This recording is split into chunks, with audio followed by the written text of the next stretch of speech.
Bismillahirrahmanirrahim. Assalamualaikum warahmatullahi wabarakatuh. Halo teman-teman semua, kembali lagi dengan saya Usman dalam channel Usman Oki. Baiklah, di kesempatan yang baik ini kami kembali akan berbagi informasi. Terkhusus di video kali ini kita akan membahas terkait kriteria atau syarat-syarat bagi guru yang bisa sertifikasi di tahun 2022.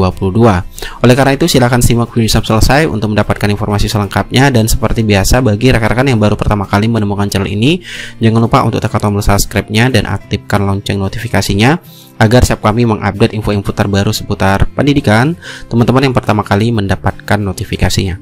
Oke, terima kasih. Langsung saja kita ke pembahasan terkait dengan syarat ataupun kriteria bagi guru yang bisa ikut sertifikasi di tahun 2022. Di sini rujukan atau referensi yang bisa kita gunakan adalah Permendikbud nomor 38 tahun 2020 tentang tata cara memperoleh sertifikat pendidik bagi guru dalam jabatan. Jadi di video kali ini khusus kita akan bahas terkait dengan sertifikat pendidik bagi guru dalam jabatan. Adapun 6 kriteria atau syarat bagi guru yang akan sertifikasi tahun 2022 yaitu PPG dalam jabatan yang dijelaskan dalam Permendikbud nomor 38 tahun 2020. Syarat pertamanya adalah guru tersebut itu wajib memiliki kualifikasi akademik S1 atau D4. Jadi Bapak Ibu yang bisa sertifikasi di tahun 2022 adalah guru yang sudah memiliki ijazah S1 atau D4. Kemudian syarat atau kriteria yang kedua yang dijelaskan dalam Permendikbud nomor 38 tahun 2020 adalah guru dalam jabatan yang diangkat sampai dengan bulan Desember 2015. Maksudnya Bapak Ibu, jadi bagi guru yang akan disertifikasi tahun 2022 adalah guru yang SK pengangkatannya yang pertama kali yaitu SK sampai dengan bulan Desember 2015 ke bawah.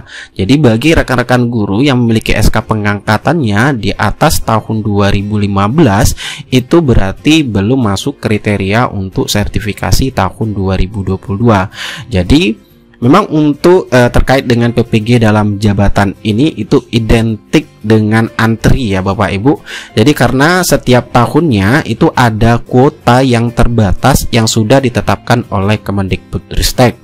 Jadi bagi rekan-rekan yang memiliki SK pengangkatan juga di atas tahun 2015, kapan akan bisa mengikuti PPG dalam jabatan atau sertifikasi? Tentunya kita menunggu adanya revisi peraturan Permendikbud terkait dengan bagi rekan-rekan guru yang bisa mengikuti sertifikasi ya.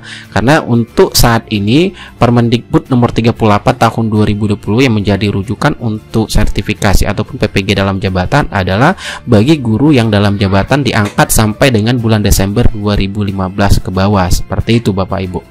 Kemudian syarat yang ketiga adalah guru dalam jabatan pada satuan pendidikan yang diselenggarakan oleh pemerintah pusat, pemerintah daerah, atau satuan pendidikan yang diselenggarakan oleh masyarakat. Jadi sederhananya penjelasannya seperti ini Bapak Ibu. Untuk kriteria yang ketiga ini, guru honor negeri itu SK pengangkatannya itu harus dari SK daerah seperti bupati, wali kota ataupun dari SK dinas. Jadi bagi rekan-rekan guru honor negeri yang menggunakan SK kepala sekolah itu tidak bisa Bapak Ibu. Karena di sini memang harus untuk guru honor negeri membedakan dengan guru swasta mungkin ya. Karena guru swasta itu hanya cukup menggunakan SK tetap yayasan sudah bisa mengikuti PPG dalam jabatan ataupun sertifikasi. Berbeda sekali lagi untuk guru honor negeri itu menggunakan SK daerah. Kemudian untuk syarat atau kriteria yang keempat adalah terdaftar pada data pokok pendidikan Kementerian Pendidikan dan Kebudayaan. Jadi Bapak Ibu guru yang bisa sertifikasi di tahun 2022 itu wajib terdaftar di Dapodik Bapak Ibu. Jadi mungkin Bapak Ibu guru sekalian memiliki SK pengangkatan di bawah tahun 2015 namun belum terdaftar di Dapodik, itu juga belum memenuhi syarat atau kriteria untuk bisa sertifikasi di tahun 2022. Kemudian syarat atau kriteria yang kelima adalah memiliki nomor unik pendidik dan tenaga kependidikan atau disilakan dengan NUPTK. Jadi ini bagi rekan-rekan yang akan mengikuti PPG dalam jabatan, untuk PPG-nya itu wajib ada NUPTK-nya bagi Bapak Ibu yang ingin ikut dalam PPG dalam jabatan di tahun 2022 ini. Kemudian syarat atau kriteria yang keenam adalah telah melengkapi dokumen persyaratan. Maksudnya Bapak Ibu seperti ini, nanti mendaftar ketika nanti syarat ini terpenuhi dan ada pretest PPG yang tentunya untuk tahun 2022, nanti Bapak Ibu diminta mengupload dokumen itu diantaranya seperti ijazah S1 dan SK pengangkatan pertama. Nanti di SIM PKB Bapak Ibu itu akan ada undangan di portal SIM PKB-nya kalau Bapak Ibu memenuhi kriteria atau syarat-syarat yang sudah dijelaskan dalam Permendikbud nomor 38 tahun 2020. Kemudian untuk informasi terbaru yang kita dapatkan terkait dengan PPG dalam jabatan ini, sebagaimana sudah ada surat edaran terkait dengan pemutakhiran data calon peserta pendidikan profesi guru PPG dalam jabatan tahun 2022 yang dikeluarkan oleh Kemendikbud tanggal 13 Januari 2022. Jadi bagi Bapak Ibu yang akan mengikuti PPG dalam jabatan 2022 ini itu harus ya melakukan pemutakhiran data itu seperti nomor induk kependudukan dan tanggal lahir melalui laman verbal PTK yang sudah disediakan linknya tentunya di sini dalam surat edaran tersebut, dan juga terkait dengan riwayat pendidikan formal mulai dari jenjang pendidikan dasar hingga pendidikan terakhir serta riwayat karir guru mulai dari pertama kali mengajar melalui aplikasi Dapodik Sekolah dan status kepegawaian dan jenis PTK melalui aplikasi Dapodik Dinas. Dan untuk Bapak Ibu ketahui juga bahwasanya untuk pemutakhiran data ini dimaksud itu adalah batas akhirnya yaitu tanggal 30 Januari 2022. Jadi masih bisa 13 hari lagi Bapak Ibu. Kemudian untuk mengenai informasi lengkap terkait dengan cara pemutakhiran data ini, Bapak Ibu bisa akses melalui laman dapo.kemendikbud.go.id. Nah, itulah terkait dengan 6 kriteria atau syarat bagi Bapak Ibu guru yang bisa sertifikasi atau mengikuti PPG dalam jabatan di tahun 2022.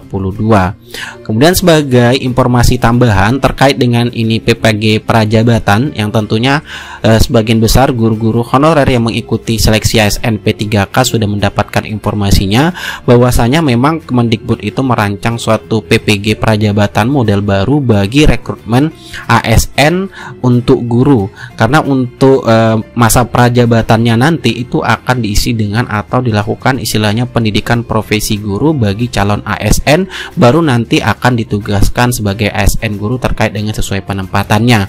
Jadi untuk laksarnya nanti itu adalah PPG prajabatan. Namun untuk pelaksanaan PPG prajabatan model baru ini tentunya kita masih menunggu peraturan atau aturan dari Kemendikbudristek, karena untuk seleksi P3K guru itu masih berlangsung untuk di tahun 2022. Jadi untuk mengenai informasi ataupun realisasi dari PPG prajabatan ini kita masih menunggu dari Kemendikbudristek.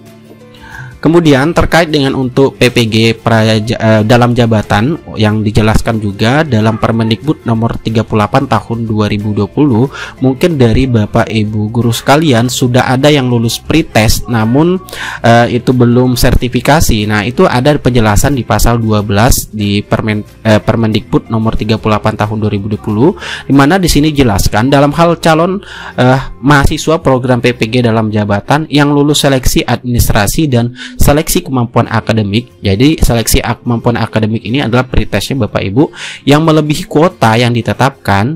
Direktur Jenderal berwenang untuk menentukan prioritas berdasarkan yaitu masa kerja, kemudian usia, kemudian urutan tahun lulus seleksi administrasi, geografis, dan perolehan nilai.